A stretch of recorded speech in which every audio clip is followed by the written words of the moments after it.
Okay, folks, been a while, I know. Hope everybody's doing okay. I've been over in Arizona working at a feedlot.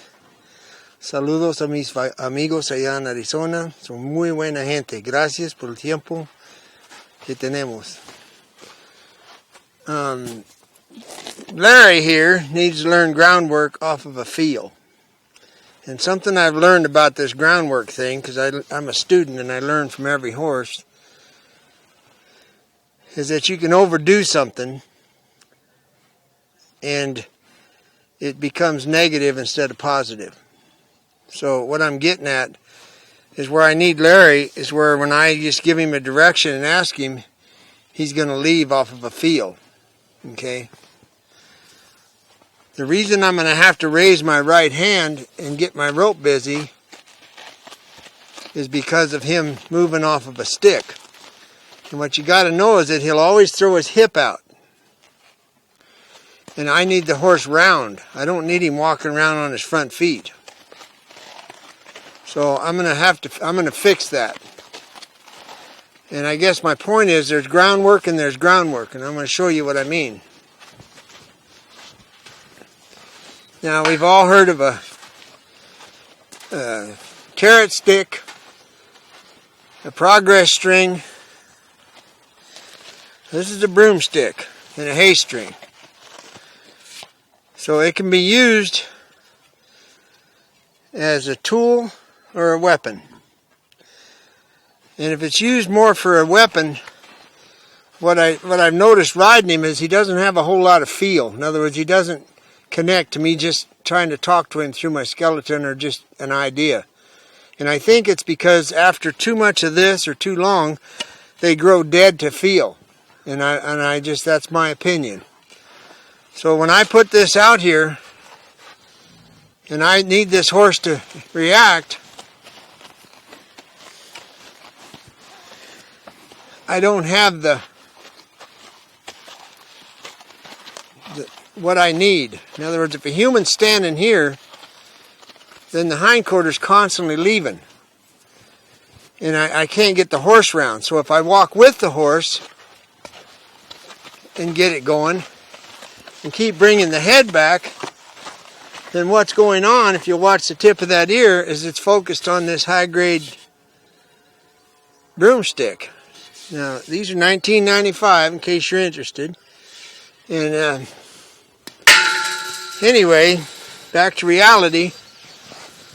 I need Larry to get to where I can give him a direction and ask him to leave off of a feel. And it's going to be done just off of my hand. But you see how he's drifting? I don't want his hindquarter always leaving because that's the typical place that the stick is used. So what I have to do to get this right is I've got to put him on the fence and get him to walk between me and the fence, and he can't move his hip out. And this is where it'll start. So he knows he can't move his hip out. So he stops. So I'm saying you need to go on by. You'll be fine. And this is exactly what I have to fix. This is what I'm talking about. You need to leave. Here it comes. This is my spur. The hip can't move out anymore. So the horse needs to figure out. See how he stepped into me? He's working out his options. So the point of the story is when I'm on his back, I don't have this connection. It's lost. So I've got to rebuild a connection on the ground and get his feet to go in the right direction. And then when I ride him, I'll save myself a whole lot of time. So the way I do it is this is me with my left hand down, swinging my rope. Okay, this is me with my left hand giving direction and me coming in with impulsion. Here it comes. Thank you. So what I have to do is work my horse until he understands to go by.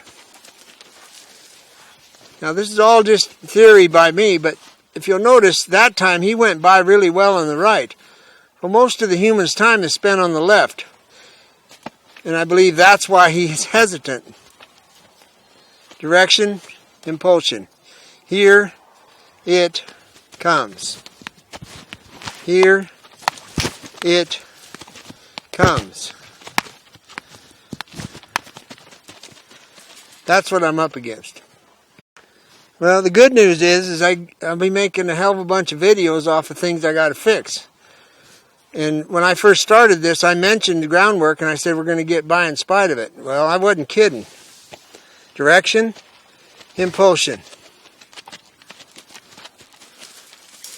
Right side light, left side braced.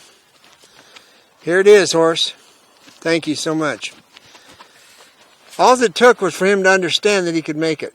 It's that simple. So once I get this going off of without the tail of my rope, I'm watching the hind legs cross, and we can start to have a conversation. But just that one little thing I had to get taken care of. And what you got to know is when I was riding him outside, I've had a few rides on him outside now, and he wasn't connecting his feet to my body. And so this is how I'm going to take care of it. And I guess the moral of the story is kind of be aware of what's going on, and it's a mystery. It's always a mystery. Anybody that's calved heifers knows about mysteries. So you got to stop and think. Why is this situation? Who grannied who? Why is she tight? Then you figure it all out. Direction. Hesitation. Hindquarter. Now the test. Direction. Larry has a brain. That's what I was after. So now I get farther away and I'm going to start rounding the horse out.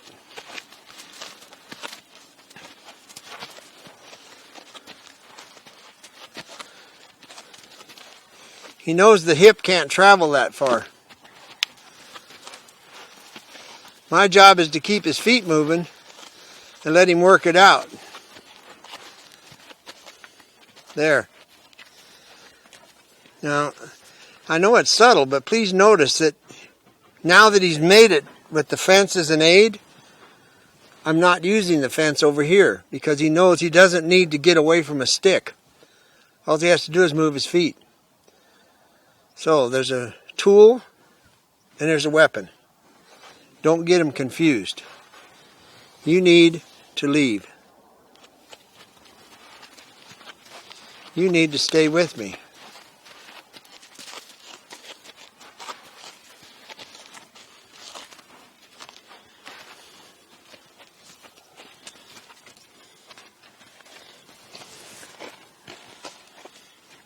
Don't push on me.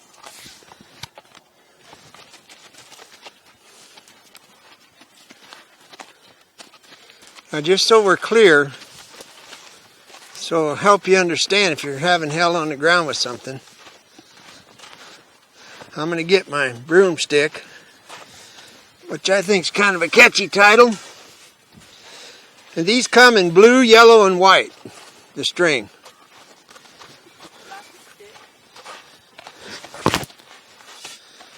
Now watch the hindquarter.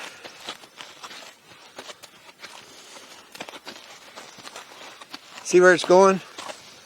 That isn't a round horse. In other words, the rib cage isn't giving. So I'm going to put him through all the groundwork, as in literally all the groundwork. And it's been started. The foundation's there. It's just the rest of the building wasn't any good. So I'm going to get it where I like it so that I can be more accurate when I'm riding him. Because I don't know if you can see it, but if you look at his knees,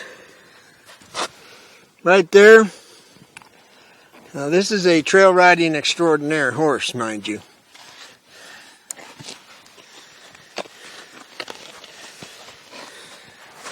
This right here, that's called the brand of the goat. And if you see that in a cavy and all the hair's missing off the knees, you probably don't want that in your string. That's from him folding up like a lawn chair outside, taking the hair off his knees. So that's something else we're going to get past, because I really don't want to walk home. But if anybody mentions the brand of the goat, now you know what it is. Now my personal flag, because I used one,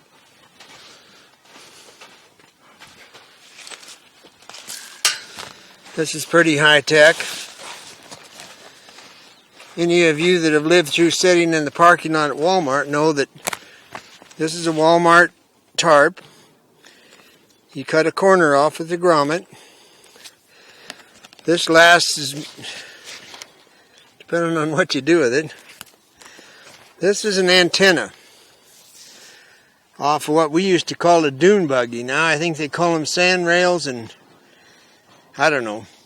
But I noticed in Nevada, all the guys that work in the mines have these on their bumper, and the flag's way up in the air so they don't get run over by that equipment. So what you do is you buy this, then you heat it up with a torch and you double it back, and that's what gives you your width for a handle.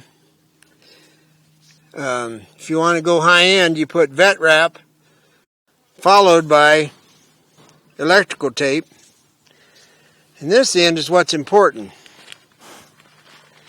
I have actually used this end to undo a rope inside a gooseneck off of a cow or some other kind of bovine terrorist. So it's got just enough on it to be able to pull a rope to you inside a trailer. So that's worth something to quite a few of us. But if you look at it, you'll notice all it is a torch making a square and the end taped down. So now when I'm ready to change my Walmart flag, I just cut that with my knife, slide this off, slide a new piece on, and rewrap it, and I'm back in business. This one is about 20 years old. And I think they come in different colors, the Walmart tarps now. Yeah, you can get gray, blue. Green. I get this color because I think it complements my attire. But anyway, this goes way back to Ray Hunt. This is what he used, except he had a loop, I guess, that hooked over the horn, and Buck showed me this years and years ago. And I've used it ever since because it works really good. You can still get a whip antenna on Amazon.com, a tapered one. How long do you think that is? Well, this whole thing is probably a little over 6 feet because I doubled it back here for a handle. And what I do is the screw end of the antenna is really thick, and you come up a ways that makes you feel comfortable and cut it off there, and then you go up the other end and cut the very fine end off, and I take a piece off of both ends to make my flag. And once again, I'm going to show you, this is a flag. It's the same as my broomstick. This horse is broke to anything that sticks out. It knows to move its hindquarter over,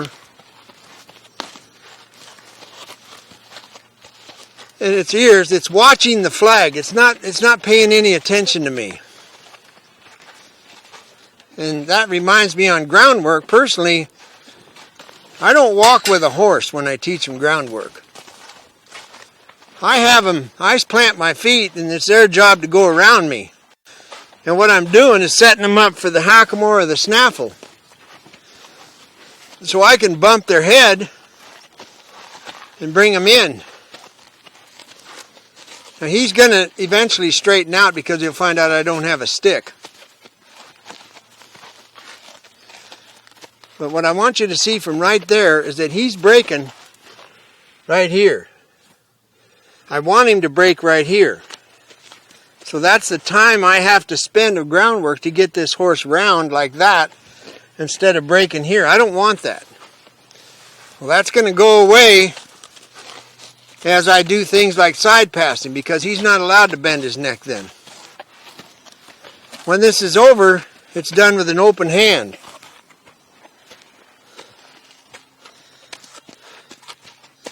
That's where I'm pointing at.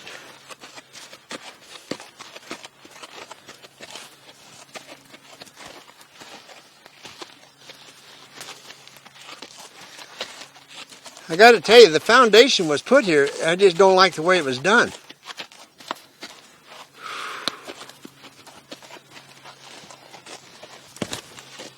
You don't walk towards me. That's not acceptable. You stay away from me.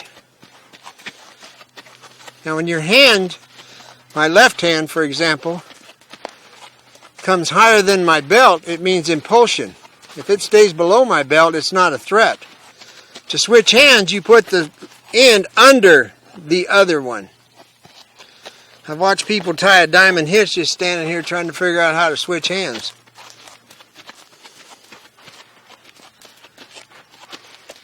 Under, switch, change direction.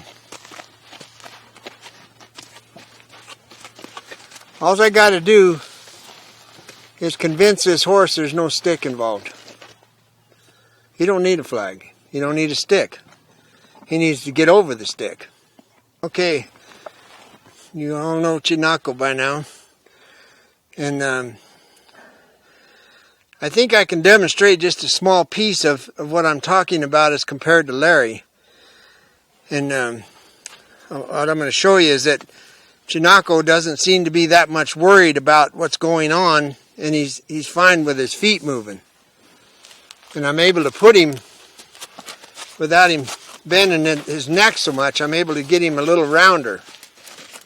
And I can concentrate on pushing that rib cage out and not have to worry so much about him being bothered about something. I can use my hand there to get it to bend. And when I change directions, I can keep it equal.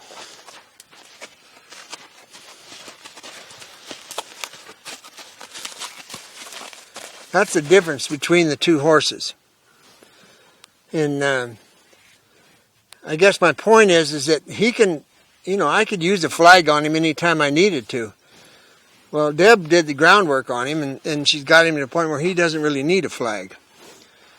So what I want to show you now is the Hackamore. I got the Bosal that's going to be his. And I'm going to start fitting it now, simply because I have it and I want to. And this is a 5/8. Now the Bosals we get, I make sure there's a plug in them. And they're 10.5 inches from the inside to the heel on the inside. That's how we measure them. Most of them are 12, and I don't like them that long. Now I know Chinaco here, he's got a head like a Suffolk ram. And I know that, but now you know why the California boys put silver all over their horses. And what I want you to notice is the Hackamore is going to sit right here. And what I've got is a gap here. He's got a long oval muzzle. This is more of an Andalusian trait. A lot of quarter horses, it's square. So what it's telling me is that I need to fix the noseband end. And I'm not going to have to worry about the heel end because I'm going to be able to touch this muscle when I put my wraps on. So for now, I'm going to close the noseband. So I've got a long time before I'll actually use this. And I'll do some work in hand a little bit, but the point is I don't have to hurry about getting this thing perfectly fit because he's going to be a year and a half older when I actually throw my leg over him. So once again, technology takes over.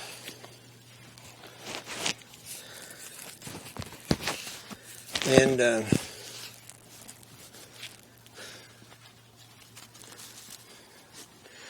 I'll set this up like this, and I'll just hang it in the house higher than a dog and farther away from a mouse. And that's going to start the process of getting this correct. And then in about a month I'll come out and undo it and put it on him again and work my way to having this thing set for him. So that's the story on the 5/8 Bosal. This is the first one I'll ride him in. Now I start him in a halter. because I found that if I ride them in a halter for about 3 weeks, I don't mess up the sweet spot here for the Bosal, and I get all the Neanderthal pulling out of the way, so I'm not banging on them with a Bosal. I think that's how a lot of guys have a horse go through a Bosal, because they were too strong when they began, out of self-preservation maybe. But if you do it with a halter, then you get a new set of pressure when you put the Bosal on. So that's where we're at today. And Are you going to talk with that little block that you use for quarter horses sometimes? And I happen to have another item here in our catalog, let's call it, with our high-end merchandise. And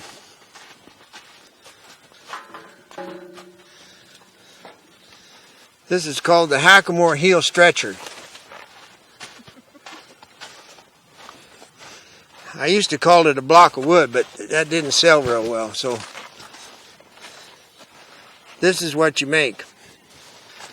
When I have a pretty wide-jawed horse, this one isn't this year, I put this block in here and pull it to the back even, and then tie it off with my string. Now the way you tie it off is you get it spread back as far as you can, and then you wrap your string around here after you've pulled it down where you want it. And same thing, just tie it off. So what you got to think about in your mind is it comes out like a long oval, just like his skull. But like I said, as far as I can tell, because all our Bosals have a plug in them, so we've already widened the back.